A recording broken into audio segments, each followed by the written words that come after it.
আমাদের মা বাবা, আমাদের মায়েদের সময় এরকম ছিল না, কিন্তু এখন ডোন্ট কেয়ার চলে এসছে। আমাদের এই দাদা বৌদির জিনিসটা পরক্রিয়ার দেখা এই যে যায় বলো। দিদি, যে যত আমাদের দিন যাচ্ছে হুম। এই বিবাহটাকে যতটা আমরা সিরিয়াসলি নিচ্ছি, বা একটা বিবাহ করলে যে এত প্রমাণ করতে হয়, আমাকে রেজিস্ট্রি করতে হয়, তারপর কোনো জায়গায় গেলে সেই জায়গাটা দেখাতে আমার বিবাহ, আমরা দুজন স্বামী স্ত্রী।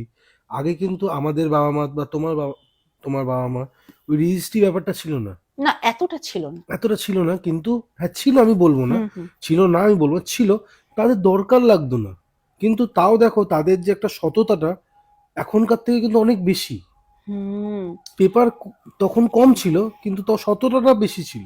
এখন পেপার বেশি হয়ে এখন সততা কম। সততা নেই ভাই রিলেশনশিপের মধ্যে। এখন তুমি কতজনকে আমি দেখেছি, ছেলে বলো, আমি উভয়ের ক্ষেত্রেই বলছি, ছেলে ফুল ফ্যামিলির এগেনস্টে গিয়ে মেয়েকে বিয়ে করলো, হুম। বা মেয়ে ফুল ফ্যামিলির এগেনস্টে গিয়ে ছেলেকে বিয়ে করলো, বাড়ি থেকে পালিয়ে গিয়ে বিয়ে করলো। উমা, কিছুদিন পর সেই ভূত চলে গেল, আমি অ্যাডজাস্ট করতে পারছি না, আমি বেরিয়ে গেলাম, আমি অ্যাডজাস্ট করতে পারছি না, অন্য কারোর সাথে এখানে রিলেশনে। মেয়ের বা ছেলের বাবা মারাও কিছুটা দোষী। কিছুটা না, মেয়ে যখন কিছু কিছুর ক্ষেত্রে বলছি, কিছু কিছু সংসারী মেয়েরা অরিজিনালি রিয়েলি প্রবলেমের মধ্যে দিয়ে যায়, যেমন আমি একটা ঘটনা আগের পডকাস্টে বলেছি, হুম। ঠিক আছে? এখন যতটা না হয় তার থেকে বেশি হাইলাইট করে বলে নিজেকে। তুমি অন্যায় করলে তুমি কখনো বলবে না আমি অন্যায় করেছি, তুমি সবসময় নিজেকে ইনোসেন্ট রেখে তোমার বউকেই তুমি বলবে যে সে দায়ী। বা আমি যদি কোনো দোষ করে থাকি, আমি আমাকে গার্ড দিয়ে আমি আমার হাজবেন্ডের প্রবলেমটাকেই হাইলাইট করবো। এটা এটা কিন্তু খুব বাস্তব কথা, কেউ সত্যি কথা বলে না। কিন্তু যাদের জীবন নিয়ে ডুগডুগি খেলনাবাটি খেলা হচ্ছে, তারাই জানে তার জীবন দিয়ে কি কি কি কি কি কি কি কি যাচ্ছে। এখন সংসার হয়ে গেছে, বাচ্চাদের ছোটবেলায় খেলনাবাটি খেলতো না, পুতুল খেলা, এখন পুতুল খেলা হয়ে গেছে। ধৈর্য, পেশেন্স। এই আমার কাছে ওর মেয়েটার মা আর মেয়ে এসছে, মেয়েটা বলছে আমি এত কষ্ট করে, মাটা বলছে আমি বিয়ে দিয়েছি, তুমি এমন কিছু করো যেন আমার জামাইটা যেন সংসারে মন দেয়। আমার দরকার নেই, ওই বাড়িতে থাকলে আবার ওই রিলেশনে থাকবে, তুমি ওই বাড়ি থেকে নিয়ে বেরিয়ে যাও। তাই বললাম ঠিক আছে, আপনি এইসব কাজ তো দেখো সব প্রতিদিন চাইলেই এই ধরনের কাজ হয় না, কিছু কিছু স্পেসিফিক্যালি কাজ আছে যে অমাবস্যাতেই করতে হয়। হুম। ঠিক আছে, এই অমাবস্যাগুলো, কিছু কিছু অমাবস্যা আমাদের কাছে ভীষণ ভাইটাল। কৌশিকী অমাবস্যা, রটন্তী অমাবস্যা, যেমন এই জানুয়ারি মাসে একটা অমাবস্যা আছে, খুব মানে যারা খুব প্রবলেমের মধ্যে দিয়ে আছে, আমি সবসময় চেষ্টা করি তাদেরকে নিজের চোখে দেখো কাকে টাকা দিচ্ছ, কি কাজ হচ্ছে নিজের চোখে দেখো, তোমরা তারাপীঠ চলো। আমার তো মনে হয় এখন তো মানুষে সেটা করে না, পয়সা দিয়েই খালাস হয়ে যায়। আমি সব হুম। সময় বলি যে যারা যারা আসতে পারে না, এরকমও হয়েছে, আমি বলি, প্রথমেই বলে তো দিদি কাজ হবে তো, এত লোকের কাছে গেছি, ঠকেছি।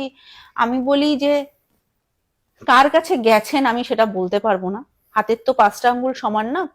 আপনারা নিজেরাই দেখুন, আপনারা নিজেদের চোখের সামনে দেখুন, কিছু কিছু কাজ, সব কাজ তো আর সবার চোখের সামনে করা যায় না। যেই যতটুকু করা সম্ভব, যারা যেতে পারে না তাদের ভিডিও কলিং এ আমি কাজ দেখাই, তাদের নিজের মানসিক শান্তির জন্য। দিদি যখন আমার কাজটা করবেন একটু আমাকে দেখাবেন, হ্যাঁ 100 বার দেখাবো, দেখাই। আমার বক্তব্য যতটুকু করা যায়, পয়সা দিচ্ছে তাদের 100% অধিকার আছে তারা কি করছে সেটা দেখার। হুম। তারা দেখুক, তারা জানুক স্বইচ্ছা নিজের চোখে। কিছু কিছু কাজ অমাবস্যা না ছাড়া হয় না, দরকারি অমাবস্যা। আর এই জানুয়ারি মাসের 17 তারিখে অমাবস্যা আছে। হুম। তো এই সময় যারা কন্ট্যাক্ট করবে তাদের তো কোনো হ্যাঁ, এরকম আছে, বহু ক্লায়েন্ট আছে যারা তারাপীঠে, আমি অমাবস্যা হুম। তারাপীঠে তো থাকি। ওকে। থ্যাংক ইউ দিদি। আমরা একেবারেই শেষের দিকে আছি। হুম। শেষে যদি কিছু একটা এরকম, এই যে পরকীয়া নিয়ে যে আমরা যে সারাক্ষণ এই পডকাস্টে কথা বললাম, হুম। শেষে গিয়ে যদি এরকম একটা ঘটনা দিয়ে আজকে আমরা পডকাস্ট শেষ করতে পারি। পরক্রিয়ার ঘটনা, তাহলে তোমাকে একটা ঘটনা বলি। আমার কাছে একটা ছেলে আসে, একটা মেয়ে আসে, এসে বলছে, একটা ছোট বাচ্চাকে নিয়ে আসে,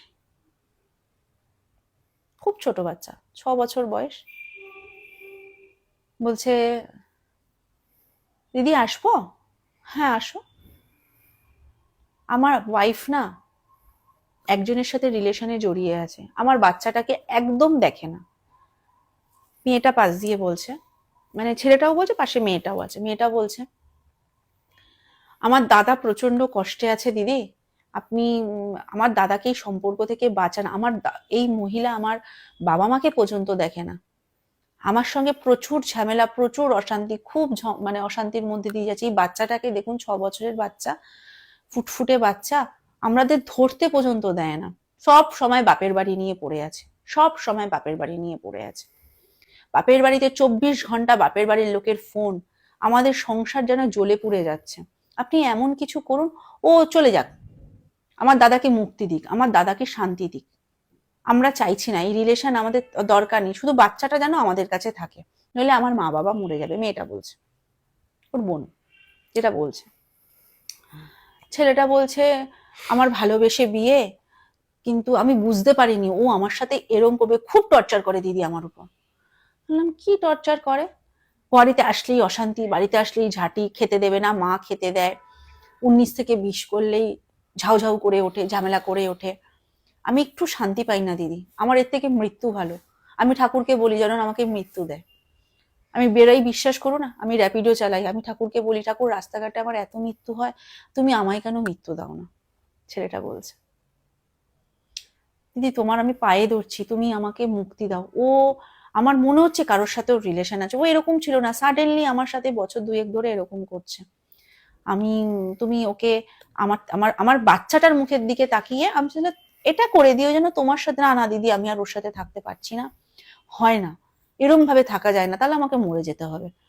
তখন মেয়েটা বলছে পাশ দিয়ে, মানে ওর যে বলছে ওর বোন বলছে, না না আমার দাদা যেটা বলছে তুমি সেটাই করো দিদি।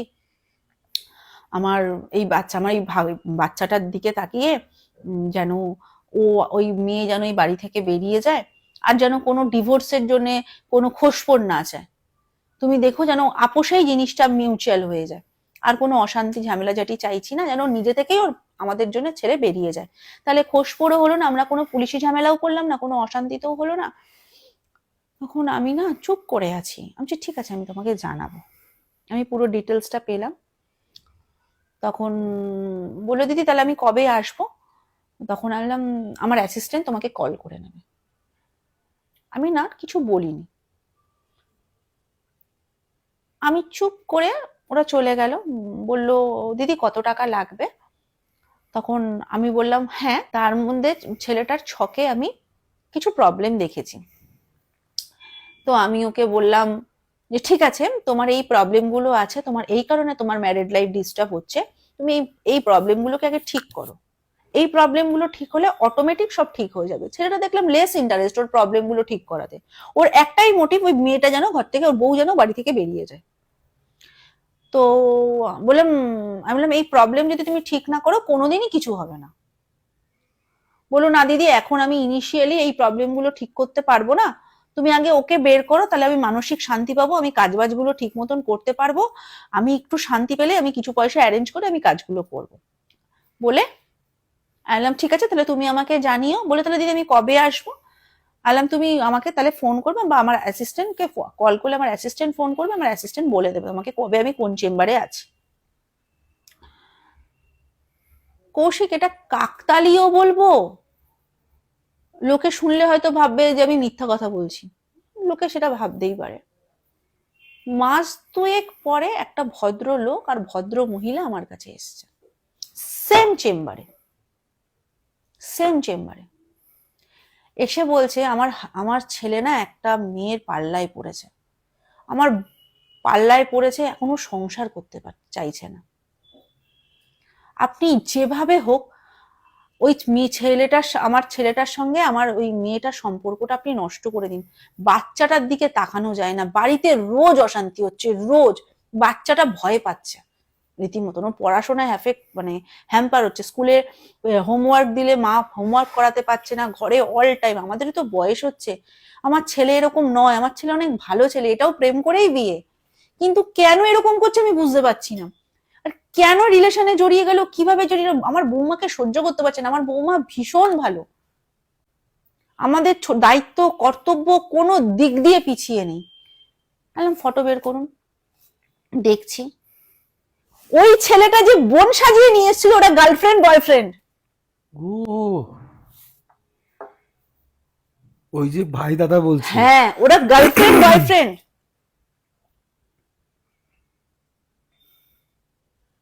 কি ধুরন্ধর! হ্যাঁ, আমি না ওনাদের যখন আমি তো দেখো এগুলো তো পার্সোনাল জিনিস, আমি হ্যাঁ কখনো ফ্ল্যাশ আউট করব না যে এর আগে ওর ছেলে এসেছিল বা কিছু। হ্যাঁ হ্যাঁ হ্যাঁ কারণ মানুষ যখন আমাদের কাছে আমাদের মতন যত জ্যোতিষী বা তান্ত্রিক যাদের কাছে আসে অনেক বিশ্বাস আর অনেক সিক্রেট ব্যাপার নিয়ে আসে, এইগুলোকে কখনো ফ্ল্যাশ আউট করা যাবে না। আমি মরে যাব তবুও অমুক লোক এসেছিল বা কি কাজ নিয়ে এসেছিল বলা যায় না, এগুলো অনেক সিক্রেট কাজ। হুম মানে আমি জানবো আর উনি জানবে, মৃত্যু হলে আমার মধ্যে গিয়েই শেষ হবে, আর উনি যদি সিক্রেট থাকে কাউকে না বলে ওখানেই শেষ হবে। আমি বললাম 100% আপনার এই কাজ হয়ে যাবে, আপনি চোখ বন্ধ করে বাড়ি চলে যান। আমি রেগে গেছি, আমাকে বোকা বানানোর চেষ্টা করলো পুরো ওখানে। আর কেমন করেছে, তুমি কিন্তু তারপর ওকে কন্টাক্টও না, করো? কারণ ওর ছকে সত্যি ডিস্টার্ব, এবং ও যতগুলো রিলেশনে যাবে, ও যতবার বিয়ে করবে এই প্রবলেম হবে, কারণ ছেলেটার ছকেই আছে ডিস্টার্ব, ওর ম্যারিড লাইফ হ্যাপি হবে না। আমি সেম জিনিস ওনার লোকটাকে যখন আমি বলছি, আমি যখন মানে ক্যালকুলেশন করে ওনাকে এই কথাগুলো বলছি যে এইগুলো হতে পারে, বলছি ম্যাডাম তাই হচ্ছে, আপনি আগে এইগুলো করুন, বলছি আপনি ট্রিটমেন্ট করুন ঠিকভাবে, তবে না পেশেন্ট ঠিক হবে। হুম ওর তো ছকেই প্রবলেম আছে, আপনি যদি এই ছক না ঠিক করেন উপর দিয়ে করলে কতদিন। অনেকেরই ধারণা যে যে বশীকরণ, অনেকে আমাকে যেমন ওনেরাই আমাকে বলেছে দিদি এটা কতদিন থাকবে, তখন আমি বলে কি যে আজকে তুমি এতগুলো টাকা দিয়ে কাজ করছো, কালকে তো আবার কেউ এই কাজ নষ্ট করে দিতে পারে, আবার হুম কেউ একজন করলো, হুম তাহলে আমাকে যা করতে হবে ওকে বেঁধে দিতে হবে এই কাজটা করার পর, যেন চাইলেও এরপরে কেউ কিছু করলে ওর উপর গিয়ে এফেক্ট না পড়ে। এই যে ছেলেটার মেয়েটার যখন বিচ্ছেদ আমি করাবো, এই মেয়েটা তো আবার চেষ্টা তো করবে ছেলেটাকে আবার নিজের কাছে পাওয়ার জন্য, যাতে এই চেষ্টাটা যেন ওর উপর গিয়ে শরীরের উপর গিয়ে যেন এফেক্ট না করে, যেন কোনো রকম ভাবে ওকে পেতে না পারে। বাপরে, হ্যাঁ কৌশিক, কি অবস্থা! মানে এগুলো না উপরওয়ালার ইচ্ছা জানো তো, কিছু জিনিস থাকে। এটা কোইন্সিডেন্স, এটা তা বললে বিশ্বাস করবে না, খুব সুন্দর সংসার করছে এখন ওরা, ভালো মানে ভালো আছে। হ্যাঁ, অনেকদিন আগে ওটা অনেকদিন আগেকার ঘটনা, আমার মনে পড়লো, তুমি আমাকে বললে, এরকম তো অনেক আছে, সবসময় তো আর মনে আর পড়ে না। সবসময় মানে মানে সব কথা সামঞ্জস্যতা থাকে না। না, খুব সুন্দর সংসার করছে আমি বলেছিলাম হয়ে যাবে, কিন্তু ধৈর্য রাখতে হবে কৌশিক, হুম ধৈর্য রাখতে হবে। এরকম চরম রিলেশনে জড়িয়ে যাওয়া, স্বামী স্ত্রীর মতন সম্পর্ক হয়ে যাওয়া, এইগুলো না একদম 100% গ্যারেন্টি দিয়ে হয়, আমি অন ক্যামেরায় বলছি 100% হয়, কিন্তু সময় দিতে হয়, হুম সময় দিতে হবে, খুব সুন্দরভাবে হয়, কারণ তোমার উদ্দেশ্য সৎ। শ্বশুর শাশুড়িটাও কিন্তু ভালো, ছেলের বউয়ের সম্পর্ক ঠিক করতে এসছে। অনেক বাবা মা তো চায় যে ছেলে যেটা ভালো থাকবে সেটাতেই আমি সুখী, হুম পরের বাড়ির মেয়ে ভাড়মে যাক, যেখানে যা খুশি করুক, আমার ছেলের কাছে তো ঠিক থাকবো। ঠিক।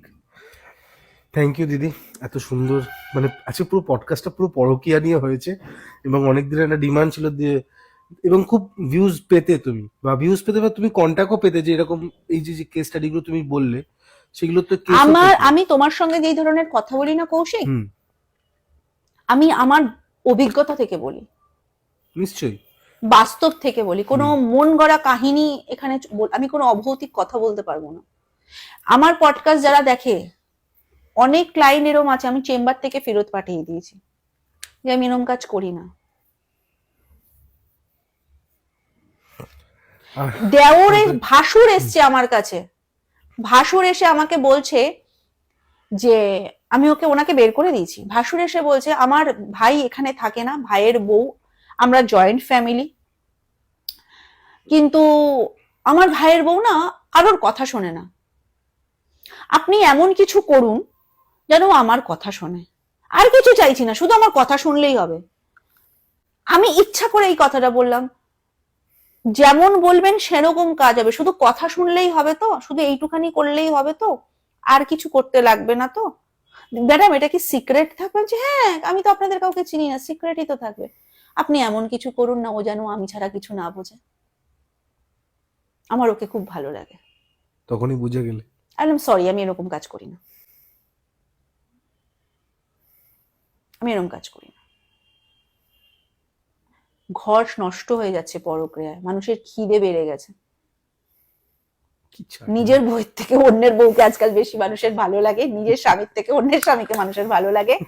কারণ অন্যের জিনিস কখনো তোমার প্রিয় হতে পারে না, ফেভারিট হতে পারে না। অন্যের জিনিস কখনো তোমার পার্মানেন্ট হতে পারে না। যদি বিয়েও হয় সেই সম্পর্ক টিকবে না, নষ্ট হয়ে যাবে, কুত্তার হাল হবে। বলেই ফেললাম এই ইসলামটা, কুকুরের মতন তার হাল কুকুরটা হবে। তো ভালো আছে, হ্যাঁ, না, অপমান করছি কুকুর। হ্যাঁ, কারণ কুকুরের থেকেও তাদের হাল খারাপ হয় যারা পরক্রিয়াতে লিপ্ত হয়। কারণ এই রিলেশন বেশি দিন টেকে না, আর যদি টেকেও তাদের হাল খুব খারাপ হয়। কারণ ঘরের বউ হচ্ছে সবসময় লক্ষ্মী, ঘরের বউকে কষ্ট দেওয়া মানে তাদের জীবনে কোনোদিন আয় উন্নতি কিচ্ছু থাকবে না। তুমি ঘরের বউকে যত ভালোবাসা দেবে, সেই ঘরের বউকে ভালো হতে হবে অবশ্যই, নিশ্চয়। অবশ্যই সেই ঘরের বউকে লক্ষ্মী হতে হবে, তবেই তুমি নারায়ণ পাবে। তুমি ঘরের বউ পুতনা পাবে আর তুমি আশা করছো সংসার, সেরকম না। ঘরের বউকে তোমাকে ভালো খেতে হবে। থ্যাংক ইউ দিদি, থ্যাংক ইউ এত সুন্দর করে শেয়ার করার জন্য। আপনাদেরকে বলবো 17 তারিখ দিদির মানে অমাবস্যায়, সরি দিদির মানে অমাবস্যা আছে, আপনারা কন্ট্যাক্ট করুন দিদিকে, নাম্বার দেওয়া আছে। আর চেম্বার তো চেঞ্জ হয়নি, না, চেম্বার একই একই আছে। জায়গা, হ্যাঁ। আর কল করলে তো বলেই দেওয়া হবে, অনলাইনেও সব হ্যাঁ, রকম হ্যাঁ। ব্যবস্থা আছে। আর আমি আপনাদের হোস্ট কৌশিক সেন, আজকে আমাদের গেস্ট আবারও আনন্দিতা দি, আর ক্যামেরার পেছনে অ্যাজ ইউজুয়াল কিংসুক সেন। নমস্কার। নমস্কার দিদি। নমস্কার।